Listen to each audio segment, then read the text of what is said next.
I think I always gravitated towards, really graphic visual treatments. And remember a lot of times growing up when I enjoyed the titles or like what they promised more than like the film itself, and so wanting to recreate that kind of thrill. It's like teasing out the story. Sometimes it gives away a little bit of what you're about to see. But yeah, I mean, it's packaging. I think design in general, like whether it's virtual packaging, like in motion or in a film, or if it's like an industrial design packaging, I've just always been fascinated by that stuff.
Oh, wow. I think it encapsulates everything. Growing up, I think I responded to the most like graphic and highly visual like cartoons and animation, and so I think that the love of that all transferred into films. And one that Mike can talk more about is your James Bond type title sequences and other things like that. Yeah, and it just and kind of watching how that's developed over the last few decades. Yeah, it's like, how would you not want to be involved? I think for me, like as I get older and kind of more reflective on things and why I ended up in this path, I think I've always been fascinated by design in general. Like as a kid, like looking at the cereal box, that's like a core memory that I have. And then, like watching TV and seeing like the intros to a TV show along with the music. And I, like the Sit Ubu Sit. I don't know, Chet, I know you remember that. Yeah. We talked about that a lot. Was that like Golden Girls maybe? I can't remember. Oh yeah. Yeah. But yeah, I love that, and I loved when they would do a new one every year, or when they would update it. I would always notice, and especially for TV, but movies as well. And yeah, Chet and I were talking last time about Bond films and how that, like, I only realized like last year, I was like, oh, that's why I'm doing this. Like that stuff is awesome.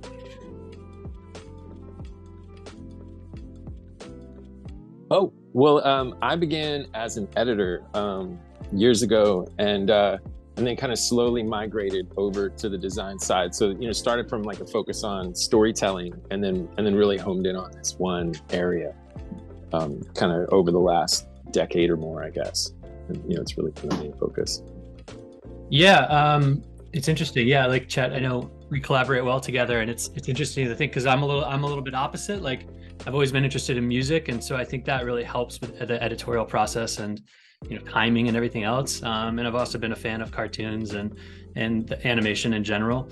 But yeah, I went to school for design, and then as soon as I found out that you could do design but in motion, I was like, oh yeah, I'm not book binding anymore. I'm interested in what's next.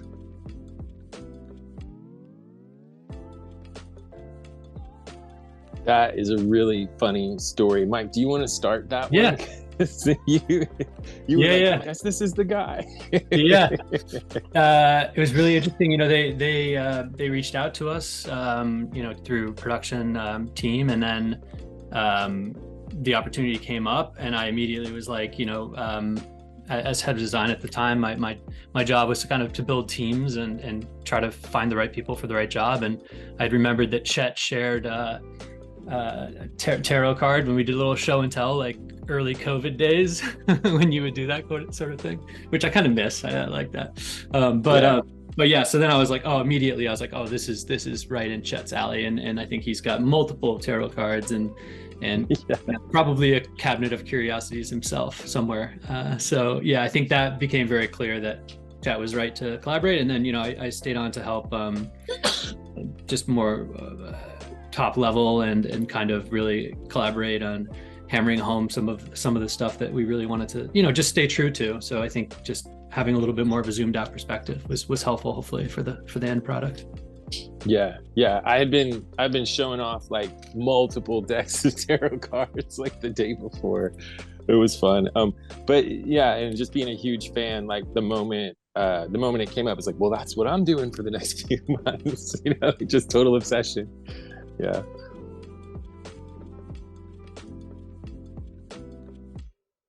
Oh, it was thankfully, because it was Guillermo Del Toro, it had already started, because being a huge fan of his work, I think I started with Devil's Backbone on VHS, like a really, really long time ago, and, caught everything since. And so since it kind of existed in his body of work, and we knew almost nothing, but we knew the title was a call out to his book about Bleak House and his journals, so that was a further call out. We knew from the titles of the series that, there were a couple Lovecraft stories in there, some other like short fiction, from all the way up to about the late 70s, so we kind of knew that it was a range of his influences and kind of in there, and that was enough, really. And then from there it was, really diving into the historical part of Cabinets of Curiosity, and then, being in New York, like going out and actually seeing some of those analogous things, deep in the collections of the Met and the Museum of Natural History and all through the cemetery belt, and exploring like all these,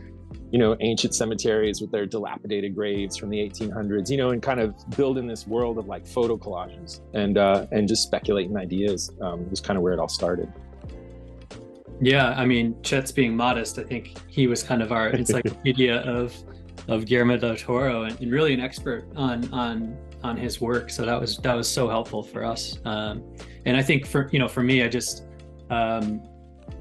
looking into just looking at other title sequences, what works, what doesn't work, what we like to improve on, and I think it became clear that like the idea of this, the Cabinet of Curiosities is a cabinet that holds lots of little objects that have stories, in the same way that the show is, it's an anthology and it holds different stories inside. And so that kind of, again, going back to the packaging idea, it kind of made sense to, make it kind of a on the nose reference of this cabinet, but also it was so much more than that, and it was so unexpected, and with Chet's encyclopedic knowledge of all these oddities, and then getting on the phone. I mean, I have to say also Guillermo and J. Miles Dale was so really generous with just collaboration and giving us ideas. And I remember Chet, we were like writing down furiously as Guillermo del Toro being like, Fiji mermaid, you gotta have that, you gotta have that. We're like, okay, got it, Fiji mermaid. And then Chet, I'm speaking for myself here. Chet is probably more I'm assuming you knew some of those things, and I was like, yeah. I'm looking that up, and I'm like, oh wow, okay. Yeah. So yeah, it was cool. Yeah, it was great. I mean, because I think we were doing more of like a traditional world building thing. Like I had kind of wanted to take us from something that felt very conventional all the way into where we landed. He's like, no, we start there. We get right in at the best part. And that was it was like really, really wonderful, crystal clear guidance, like right in the moment on exactly what to highlight and exactly where to go, and everything else that would be in there. And so then it was just this great process of realizing all that, but he latched on to the idea that I had in the early treatment, and that I created in tests with the art director David Rowley of like recursion, and the idea that you move through a door and you're going to find yourself in a different space, but a related space, and there's really no way to leave after that. And scale might shift, laws of physics up and down, all these things become relative, and you just go deeper in. And that was a really key theme that we just cranked way up in the final execution. We didn't get to see the episodes until we were actually in production. We were pitching for maybe 3 or 4 months before we started, or concepting, but it first came onto our radar about 3 or 4 months before we actually made it. And we were aware that the episodes were finishing, but it was quite a while before we saw them with, placeholder music and sound and all those caveats. So it was really great for us when we finally caught, the actual airing versions, wedded together. Another big element of mystery that turned out to work so well was the personal introductions, that they did for each one as well. And it was great how everything flowed together. We did have a lot of supporting knowledge, and we had the scripts, and in some cases like some production material, but we were kind of going on faith and on precedent, and just kind of rather than trying to specifically target any individual episode, just kind of create a complementary world that we're traveling through to get there. Yeah, and I was going to say, the access to the scripts was really, really helpful, and going back to the generosity of the production team, but also, like you were saying, Chet, about getting into the intro and how, that was sort of work in progress when we first started, which was kind of interesting. And as we developed our titles, they were developing how they were going to introduce each episode. I think they were still kind of putting that last piece together, if I'm not mistaken. So it was kind of cool. Yeah, because we discussed different ways of trying to link ours to theirs, but I think the final way they came up with is really fantastic. And it was a huge surprise to see the ways the cabinet could mechanically change too. We were like, what? So that was really, really nice.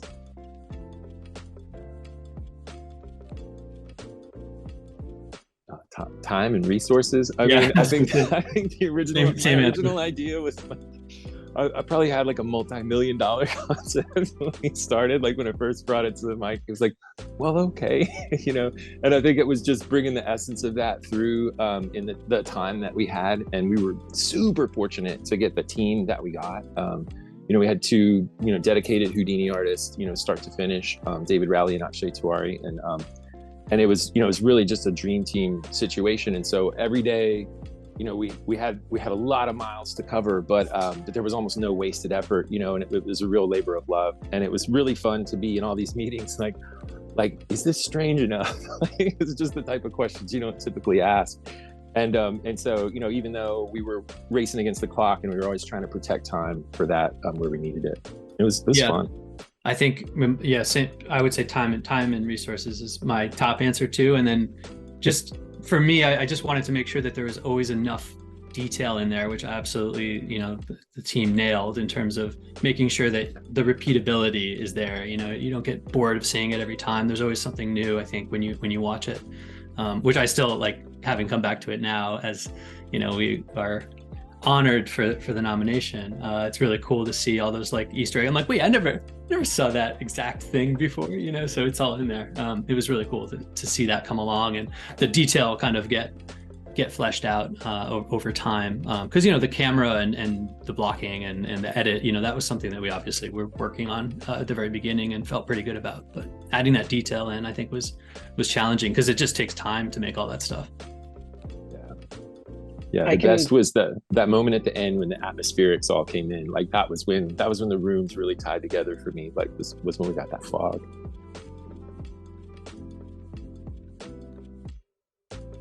Yeah, I mean, for me, the sort of the nod to the book spines at the end, I know that was kind of a middle towards late kind of comment that we were thinking about, and making sure that we got that in there was really important to me. And I just love the way that it's like, you see that it's spines of books, they're coming together, it's cabinets, it's kind of like stories. I just really love that. It's kind of subtle, but I think most people kind of get what it is. I love that moment. And then it's right before the climactic kind of titles and the title card and the doors closing. Yeah. That was a fun one too, because we were just talking about it for so long. I was like, you gotta believe it's gonna work. You gotta believe. And I remember when we finally had it in there, we had this. Yeah, we're like, it worked. Like, yeah, it was very, very fun. Yeah, I think that moment, like at the end where we realized that we probably didn't leave. We're probably not going to be able to leave. That kind of dusty, misty horizon as the doors are sealing. Coming back off that same moment, I think is my favorite. I love those types of endings. I don't want to spoil it, but I just saw another film with a super circular ending that's in theaters right now, like a really great horror film. And I was like, yes, because every time I see that example of you're not getting out of here, like I just love that. I also love, David Rowley's first test of the cabinet, kind of, smearing into it, which that was in our original pitch, and that stayed pretty true till the end. Obviously it got tweaked as we went, but that's just such an unexpected way for wood to move. Yeah, that was nestled in the middle. That was kind of our bridge up when our intensity originally increased in the first treatment, and and as soon as they saw it, they were like, no, that's where we start. Like, yeah, that's our key image.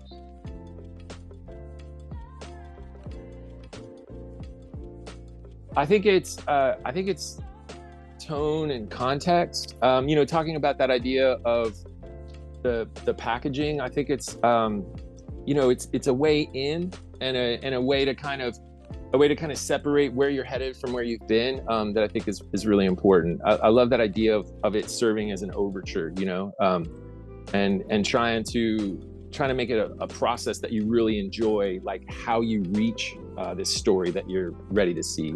So yeah, to me, the best ones work as this wonderful process into the story.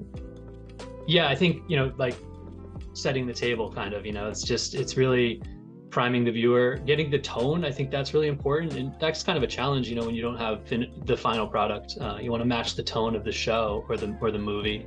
So I think kind of it's an opportunity to be playful, and I think it's really I really like title sequences that are like playing in a different medium than the show. Like Catch Me If You Can is a great example of that, where it's this kind of almost Pink Panther-ish kind of thing going on.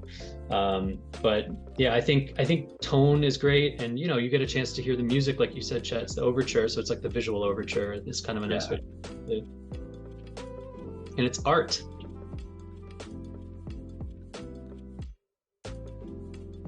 We're in talks with a few things, but nothing perfectly lined up right now. Obviously, with the current situation with the strikes, it's a little bit, everybody's a little bit not working, and so I think that's obviously a factor, but yeah, no, I think excited for the next opportunity to come in, and really excited to hopefully work with Guillermo Del Toro in the future, and J. Miles Dale. Yes, absolutely. Yeah, again, with the writer's strike, there hasn't been as much of that going on, but I'm involved with a documentary that I'm really excited about right now. I don't think I'm able to talk about it for another month or so, but yeah, so it's my favorite space to work in, so I'm really excited to be doing more.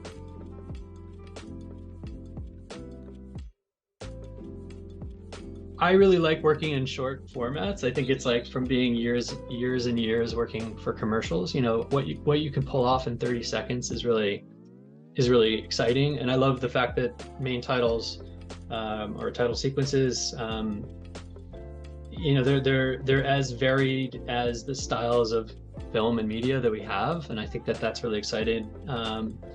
I think something like that's super short, like Black Mirror, like I really think that's effective and it's great. And yeah, I just think it's really exciting now that there's so many different flavors of titles out there. You have the Game of Thrones stuff, which obviously is from a few years ago, but so epic and big budget. I mean, hopefully big budget, but high production value, amazing, really, really cool stuff. And then you have something that's just a static type card that's kind of almost influenced by like the 60s and 70s kind of title cards that were done optically. So that's what I'm excited about, just the range and really getting a chance to do a little bit of storytelling, but then you don't have to like have the full beginning, middle, and end. It's kind of like a tease, and kind of it can be a little bit more looser and more flexible. Yeah, absolutely. Yeah, it's like, it's just a seductive idea to be able to get into a dialogue with all those things that have influenced us all, and all the reasons why we're doing this. It's like, Mike, when you talked about your first contact with design. Yeah, cereal boxes, film trailers, toy packages, and absolutely always title sequences, and it's I think it's it's this type of format where you really do kind of you can sort of participate in that long evolution and in that long dialogue. And yeah, and why would you not want to? Absolutely, you know. Yeah, it's really, really a compelling thing to be involved with, for sure.